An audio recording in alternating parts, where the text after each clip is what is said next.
Baik, kali ini kita tinjau satu lot banglo berkeluasan 5113 square feet, leasehold, Malay Reserve di Sungkai, Perak.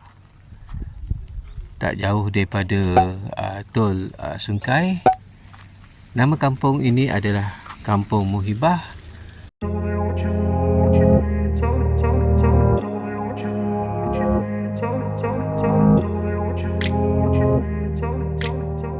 Seperti yang anda lihat di sini, tanah di sini lengkap dengan api elektrik dan kemudahan jalan tar terus masuk ke tanah. Ada kejiranan kiri dan kanan, depan belakang.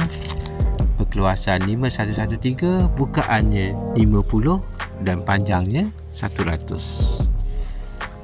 Sekarang kita melalui tepi tanah ya. Ini tepi tanah. Tepi tanah kat sini.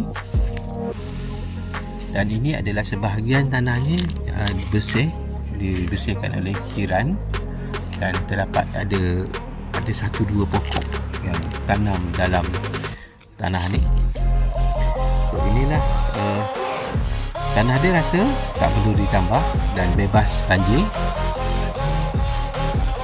Lebih kurang 3 km ya daripada jalan besar, daripada masjid, daripada simpang masjid masuk ke dalam. Daripada tol Sungkai kita akan melintasi restoran bambu buluh yang terkenal di sebelah kiri, dan tak jauh tu kita nampak masjid, simpang masjid masuk ke dalam. Lebih kurang 3 km daripada jalan besar ke Kampung Muhibah. Inilah tanah dia. Dan seperti anda lihat di sini, kita boleh nampak kat sini ada pokok cempedak madu yang dah matang. Boleh nampak kat sini cempedak madu.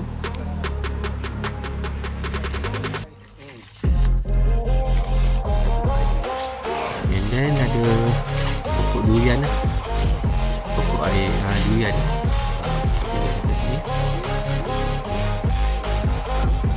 Inilah dia batu sepadannya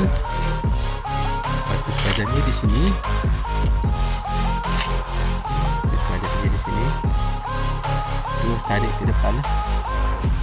Jadi sebagai tanah ni bersemak dan separuh lagi dia telah diterangkan oleh jiran. So inilah dia, ada pokok petai pun ada di sini. So untuk maklumat lanjut, sila hubungi saya di nombor di atas. Dan jangan lupa like, subscribe dan share. Kita jumpa lagi. Assalamualaikum. Bye.